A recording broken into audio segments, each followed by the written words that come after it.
Brad Elvis on the phones now.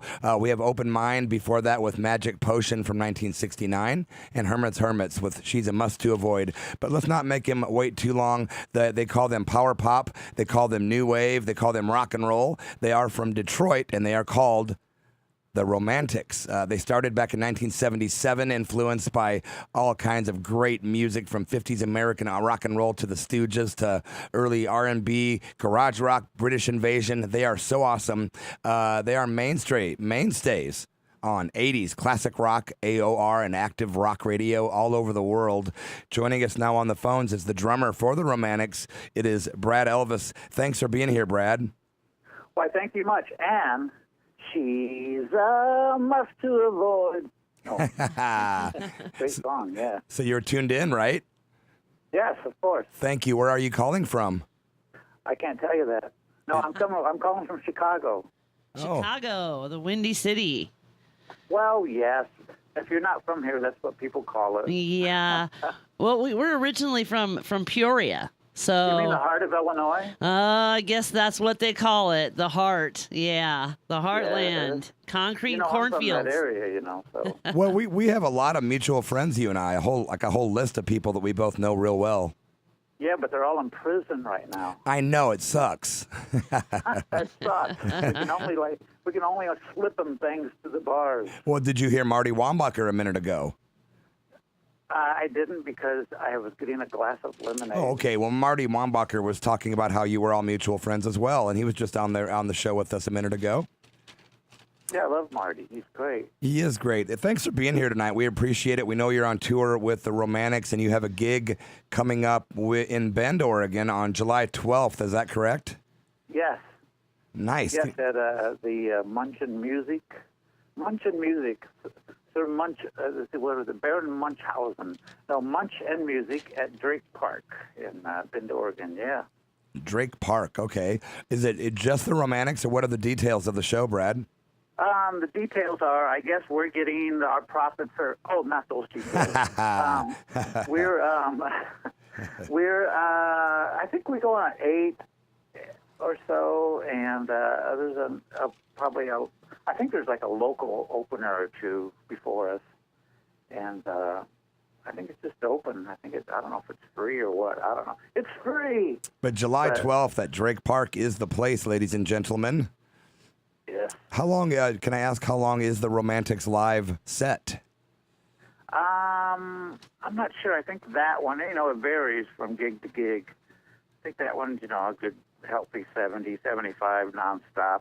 That's fun. With, When I Look in Your Eyes and all those hits are in there. When I Look in Your Eyes, that song, I found out. The video that you've seen a million times back in the day, like on MTV when they had music, they would play What I Like About You. Yeah, with the red spandex outfits or the red vinyl outfits. Those were cool videos. Yeah, leather, actually, red leather. Okay, leather. They spared no expense. I like those videos, man. And that was shot at the Whiskey, I believe, or Whiskey or Roxy, and they were playing that night. So the record label, CBS and Emperor at the time, shot a video during the day for What I Like About You. But I guess that the original single they were going to want to push was When I Look in Your Eyes. And if you search around on YouTube, I'm assuming it's still on there. Same shot, same club, same kind of video, but it's When I Look in Your Eyes. Kind of interesting. That is very interesting. I love that song. It's such a great rock song. Pop, so catchy. Yeah, that whole first album is just, And Sister Tracy's right here too, Brad. You know that though, right? I actually, in just doing a little research about you, came across, I guess the first band I believe you were in, Screams, like 70, so what, are we talking 76 to like 80 or something? That's when we started, and then we had a record deal and an album out in 79. Yeah, man. Quick. I had no clue. I just was really turned on to Screams by this whole, scheduling this interview and stuff. And, wow. totally cool band. Like, how did that all kind of? I mean, I don't really want to hear any sad stories about how it ended, but I mean, like, how did that all come together? And was that kind of the beginning of everything for you, and how, or the direction that things kind of took you?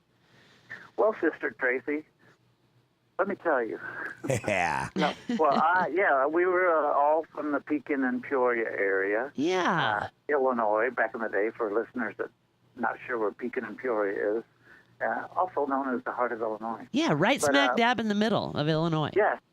And, I played in bands, all of us, off and on, in clubs and starting out. But anyway, by, my 6th year of playing in clubs, around 76, we decided to abandon what we were doing. And I said, yeah, we got to update our shit and get our stuff together. And we started Screams. We came up with the name Screams and just kind of made a big leap forward. And it was early punk stuff. And we were doing a lot of originals, but we were playing a lot of covers by bands that we always did covers that no one else. We didn't do the top 40 thing, which is why we weren't that popular in the clubs, except for musicians. But we were covering, Ramones' first album when it first came out, and then later Sex Pistols singles before the album came out. And we were doing Roxy Music and Sparks and Flamin' Groovies, and mixed in with all of our originals. And anyway, within like a couple of years, we got a record deal. We had migrated. We said, well, we got to get out of here, and we moved to Champaign, Illinois, which was actually besides being a big college town, it was a progressive. Well, I mean, pretty big music mecca at the time. A lot of bands had come out of there, and it was a good move. And you shared the stage with, the Ramones, with Iggy Pop, with some pretty big names. Weren't you introduced by David Bowie once at Max's Kansas City? Well, that wow, she knows her It was stuff. our first time at Max's, November 1977, and we were opening for this band Devo, who I'd heard about probably through Rock Scene magazine and Trouser Press. Ira Robbins' Trouser Press, and we're like, oh, cool, we're playing this band, Devo, this cool new wave punky band, and so anyway, we played there, and that just happened to be the night that Bowie was there to introduce Devo to A&R people, and to try to plug them and help them get a record deal, and I guess Bowie and Eno were going to produce them, but for some reason, Bowie didn't end up doing it, and Eno ended up producing their first album. Oh, what a trip. And then you also supported Van Halen's first headlining tour, right? Yeah, from Devo to Van Halen. Like all Wow. over I was reading this stuff. I'm like, wow, how do I not know about Screams? How did I not know this? It was a really great band, and there are, I travel all over the country and all over the world, really, but mainly, all over the country. And there's so many Screams fans, like these pockets of almost like we were like almost kind of, I don't know what the word is, but people that know about them say, I saw you guys were so awesome, or I have that album's so great, how come no one knows about it? But yeah, we did the complete, pretty much first Van Halen tour that they headlined. Yeah, their first headlining tour in 79 or whatever, right? So that was great. And at the time, I remember we were like, hey, you guys are going to go out with Van Halen. We're like, all right. It just seems so like dated rock and roll. We were all into the new stuff and the short hairs. And they were the long hairs. Right. But it ended up being a really good fit. It was basically like, we were Midwest, very Cheap Trick, off-Broadway, Pez band. We were all in that kind of mode. So know exactly what you mean. We grew up in that part of the country, so yeah. So I know it was exactly kind of foreign to some people, but at the same time, we delivered the rock, and we were young and had a lot of energy, and so we went over, and they liked us a lot, and they kept us on the tour the whole time. We could have been on there for a week or two, and they said, these guys, get them out of here. But we were with them like 4 months, and we ended up final show at the LA Forum, and it was a nice experience, which seems like 1,000 years ago now, but Right Pretty on. cool. Well, yeah, I kind of wanted people to know about, about that part of your history. So, And What? then it turned into the Elvis Brothers. Then I was in the Elvis Brothers. yeah. See, I remember the Elvis Brothers because I was living in Illinois, and I remember buying the something about guns. I can't remember the name of the album, the EP. Don't Take My Guns Away, a sarcastic Yes, that was the one I had. song. It was like the EP, right? Yeah, it was like a 12-inch single. They rushed out. Yeah, that was a fun record, man. Yeah, it's a good. Has another really good band. That's good, and they got a bit more press. The Screams we had signed to a brand new label on MCA called Infinity, and Yeah.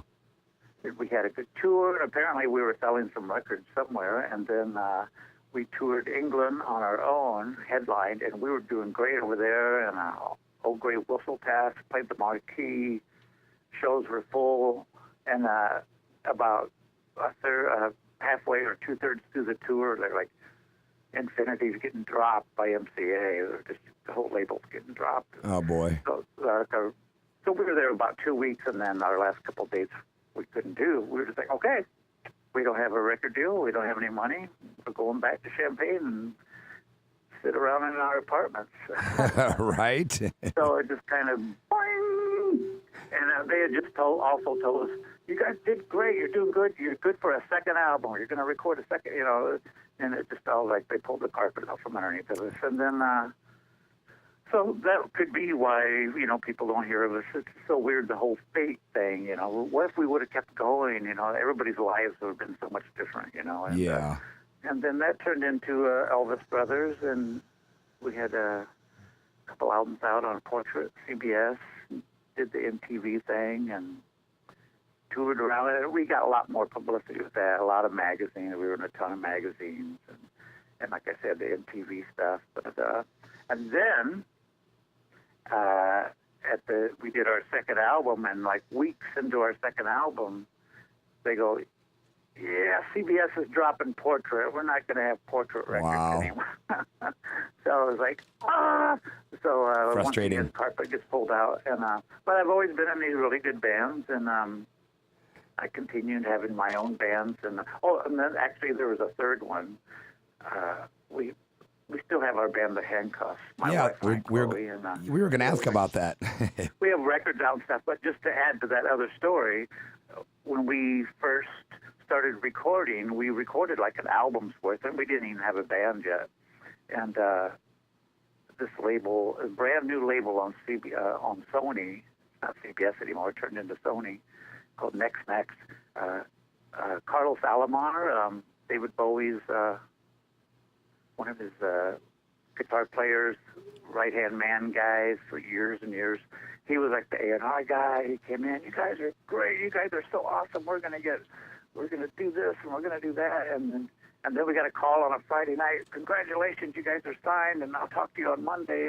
And then we didn't talk to him on Monday, and then we thought, well, we didn't hear from him on Tuesday or Wednesday. Oh no. We tried to contact him, couldn't get a hold of him. A week or so later, he gets back, he goes, sorry I didn't get back with you. We were trying to save this brand new, they had a brand new label. We were trying to save this label, and Sony dropped the label. Oh boy, timing, man. And is it crazy how so much is about timing, or just promotion, or just being in the right place at the wrong time, or whatever? Yeah, I need a behind the music or a book or something. Absolutely. And then you ended up joining the Romantics in about 2004, correct? Yes. I'm the new guy. I'm like Ronnie Wood. I'm the new guy. I'm still the new guy. Terminally for new guy, yeah. Yeah. It's like, oh, yeah, Ronnie Wood. He's that new guy in the Rolling Stones. He's been with them like 40 years now, Well, besides Wally, who else is in the current lineup of the Romantics? And yourself, of course. It's the, well, when I joined, it was semi-original. It was the third album on original. And then, but now, a couple years later after that, I don't know, about 8-9 years ago, Rich, the bass player, came back. So it's the very original Romantics. First couple albums, and me. That's We've great. been with them the longest. I've been, with them twice as long as the original guy, Jimmy, who was great. And, I've been doing that and just doing that, and then I come home and play with the Handcuffs and record albums, and it's all good. Well, I'll tell you what, Brad, I've heard you, doing the reading I've done about you and just kind of the researching. And I mean, I've heard you just the ultimate respect that you have from the drumming world. I mean, I've heard you compared, as a cross between Keith Moon and Ginger Baker. I've heard you say, people say that, Brad Elvis is, one of the best drummers of rock and roll. He's just all kinds of things. And that whole Midwest sound that came out of the Midwest at the time. I mean, you kind of symbolize that in drumming, and just mad respect, because I think drummers around, anybody that knows anything about rock and roll has mad respect for sure for Brad Elvis. Amen. So it's an honor to have you on the Church of Rock tonight. I appreciate that, and thanks. It's nice to hear that. Yeah, well, thank you for calling today. We appreciate you taking the time. We know you guys are busy and stuff, and we know that you're going to be at Drake Park in Bend, Oregon on July 12th. If you just tuned in, we are interviewing Brad Elvis, the drummer for the Romantics, here at KSKQ Radio and the Church of Rock. Brad, once again, thanks. Tracy, do you have any final questions? I always just have one final kind of random question I like to ask all musicians that come on our show. And I know you've been drumming most of your life, and music has pretty much been your career.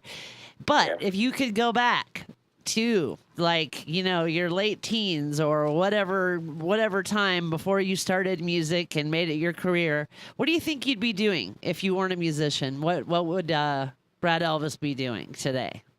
I would be selling mobile homes in Peoria. With at Bill Butler's Deluxe Mobile Home. the man with the cigar. 2706 West Farmington Road in Peoria. The man with the cigar. Remember that? I do remember He was that. my uncle. Was he really? Wow. Yeah, he was. That's Bill why I thought Butler. I'd bring that up. So. What a small world. What a trip. Well, that's a unique answer. I never know what musicians are going to say, because some of them just never think about I'm not it. a musician. I'm a drummer. You're a drummer, right? He Correct. likes Big to difference. beat on stuff. Thanks so much for calling in today, man. Yeah, very much. Thanks for having me, and it was a great pleasure, and I hope to see a bunch of people out at the show. Yeah, again, July 12th, it is the Romantics with Brad Elvis on drums, and it's going to be in Bend at Drake. Up there, Drake. You guys know where it's at, so try to come out and make it out to see the band. We hope to make it up there as well. Once again, Brad Elvis, thanks so much. Thank you so much, Brad. We appreciate it, and mad respect once again. Thank you so much, and have a great evening. You too. Rock on, my brother. Bye-bye. Bye-bye.